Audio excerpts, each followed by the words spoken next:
Espace TV. Espace TV, le journal de 13h.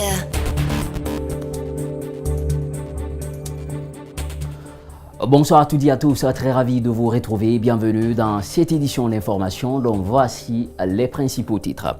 Les femmes ferrailleuses de Fria sont en colère contre l'une de leurs chefs et l'accusent cette dernière de détournement de fonds octroyés par le chef de l'État lors de sa dernière visite dans la cité de l'Alumine. Vous aurez les détails dans cette édition d'information. Au cours d'une conférence de presse conjointe, la chancelière allemande Angela Merkel et le président sénégalais Macky Sall annoncent l'électrification de 300 villages ténéoubiens à l'aide de l'Allemagne. C'est tout pour les titres. Le développement, c'est dans un court instant.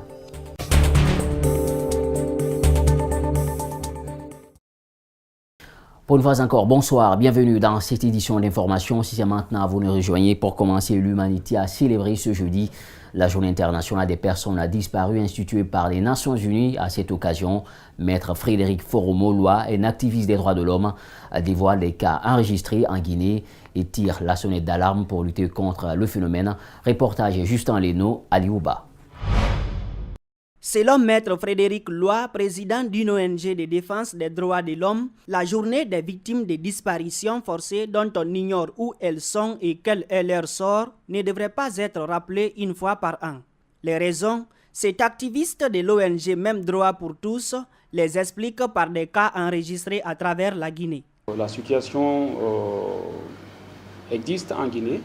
Vous savez, la Guinée a connu des situations de violation des droits de l'homme depuis l'ancien régime jusque maintenant là. Au temps de feu président Sékou Touré, il y a eu des disparitions forcées. Et également au temps de Conté, nous avons assisté à ces situations. Le régime actuel encore a son lot de disparus.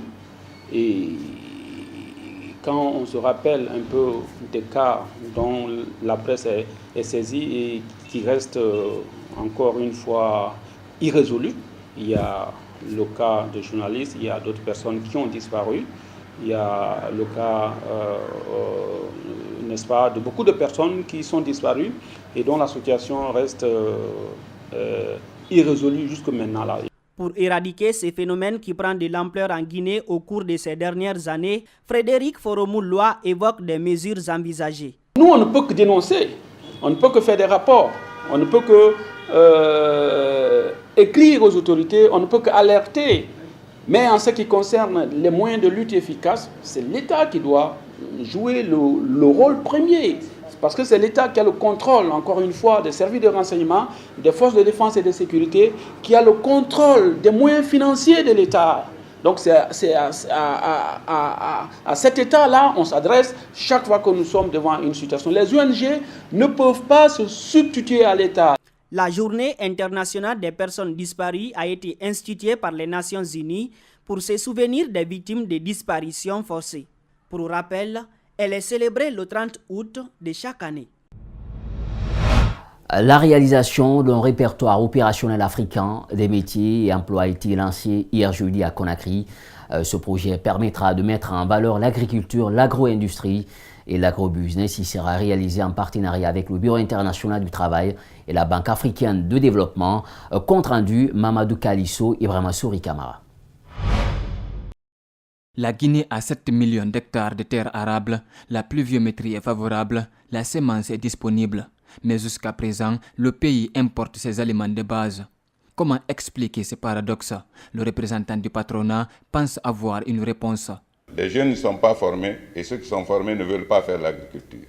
Deuxièmement, ceux qui sont formés et qui sont dans l'administration préfèrent être dans les bureaux que d'accompagner les cultivateurs. Ce manque de main-d'œuvre qualifiée est dû à plusieurs facteurs, notamment l'insuffisance d'agronomes, l'inadéquation entre la formation et le besoin du marché de l'emploi. Désormais, explique le Premier ministre, les programmes de formation seront réajustés en fonction des besoins de l'emploi, d'où le lancement de ce répertoire opérationnel africain des métiers. En clair, le répertoire devra permettre de fixer des contours de politiques publiques mieux avisées pour adresser la problématique de valorisation du potentiel agricole guinéen. La pertinence de la nomenclature des métiers sur les activités de l'agrobusiness est certainement un outil indispensable qui devrait permettre de décrire les nouveaux métiers. Selon le ministre de l'Enseignement professionnel et de l'Emploi, le démarrage de ce projet est une opportunité non négligeable pour son département. La réalisation du répertoire opérationnel africain des métiers et des emplois romains permettra à mes services techniques d'avoir une lisibilité claire et nette sur le marché de l'emploi par la maîtrise des données en matière d'offres, de demandes, de qualifications professionnelles. Les représentants de la BAD et du BIT ont réaffirmé leur engagement à soutenir ces projets qui pourraient permettre de valoriser l'agrobusiness en Guinée. 21 mars 2018, 29 août 2018, il y a de cela 100 jours qu'un décret nommant Kassori Fofana, Premier ministre, a été rendu public à la télévision nationale comme il est de coutume pour la presse. Nous avons donné la parole à des Guinéens qui se sont exprimés sur ces 3 premiers mois de gestion, mais vous allez le constater, Kassori Fofana ne suscite pas de grand espoir sur nos interlocuteurs Al-Gassi Mouyaliba et Aboubakar Din Kamara pour le reportage. En 3 mois de gestion, qu'est-ce qui a été fait et qu'est-ce qui reste à faire pour le 3e Premier ministre sous l'ère Alpha Condé? Voici entre autres les questions que nous avons posées à nos interlocuteurs. Et pour certains, Kassori Fofana a déçu. Il avait des engagements face à la population que lui-même n'a pas honorés, à savoir la lutte contre la corruption. Il avait aussi interdit les mamayas. Vous avez vu, tout le gouvernement, pendant une semaine, le gouvernement n'a pas travaillé. Le Premier ministre même était en déplacement avec beaucoup de ministres pour le mamaya qui s'est passé à Cancan. Tout cela traduit l'échec de ces 100 jours. D'un Kourouma à un autre, le constat reste le même. Je ne suis ni déçu ni satisfait. Pas satisfait parce que la situation du pays n'a pas bougé, rien n'a changé. Mais je ne suis pas déçu dans la mesure où je savais que rien n'allait changer. Qu'en pense ce spécialiste en finances publiques guinéennes? La lutte contre la corruption, le gouvernement a commencé, si j'ai dit le gouvernement du Premier ministre, a commencé vraiment avec beaucoup de courage en sanctionnant, en révoquant des directeurs. Ça, c'est très rare en Guinée.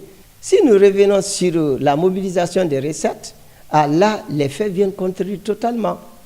Il suffit de lire la loi de finances rectificatives. Cette loi montre par A plus B que les dépenses baissent fortement. Certes, le bilan des 100 jours du gouvernement Kassori Fofana est loin des attentes de certains, mais il faut noter une certaine différence avec ses prédécesseurs. Le nouveau Premier ministre a prôné la fermeté pour gérer la dernière crise sociale née de l'augmentation du prix du carburant. La délégation de l'Union européenne en Guinée a organisé un concours de presse à l'endroit des femmes journalistes de différents médias de la place, avec pour thème « Les femmes rurales ont leur mot à dire ». Ce prix a été initié en partenariat avec les journalistes de l'Association africaine de la communication APAC à l'abrégé. Tenu du 11 au 12 août 2018, les premières lauréates de ce concours expriment leurs sentiments et encouragent de telles initiatives dans le pays. Fatou Kébé, Lamine Silla était de la partie. Suivez. Au total, 16 candidatures, dont un seul homme. Parmi eux, 4 ont remporté la compétition. Comme le thème l'indique, les femmes rurales ont leur mot à dire. L'objectif de ce concours était de donner la parole aux femmes vivant en milieu rural. Souvent loin des médias, ces femmes dans leur quotidien contribuent au développement du pays malgré leurs conditions de travail difficiles. Kadietou Diallo, première lauréate, considère ce concours comme une chance de découvrir les réalités que vivent ces femmes. Pour elle, le thème est plus important que le prix lui-même. Depuis que je suis journaliste, je ne me suis jamais rendue à l'intérieur du pays pour faire un reportage. C'est seulement ici à Conakry et quelques reportages que j'ai pu réaliser dans la sous-région. Faire des reportages à l'intérieur du pays, pour moi, c'est la meilleure des choses à faire. C'est des gens qui sont oubliés. Mais nous, ici en Guinée, surtout les femmes journalistes, nous ne faisons pas l'investigation. et faire l'investigation, c'est vraiment bien. Aïssa Touba est la deuxième lauréate de ce concours. Elle aussi, tout comme les autres, est allée à la rencontre des femmes évoluant dans l'agriculture. Dans cette aventure, elle a été touchée par les réalités que vivent ces dernières. Je suis très heureuse d'avoir participé à ce concours et d'avoir été parmi les lauréates. À Boké, précisément à Kolaboui, j'ai interrogé ces femmes qui vivent en milieu rural, ces braves femmes qui se battent et qui sont une majorité silencieuse, que nous devons, nous journalistes, essayer de valoriser pour montrer à la face du monde que ces femmes aussi sont en train de participer au développement du pays. A signaler que les lauréates vont entrer en possession de leur prix lors d'une cérémonie qui sera organisée prochainement. Elles encouragent d'autres journalistes à participer à de telles compétitions.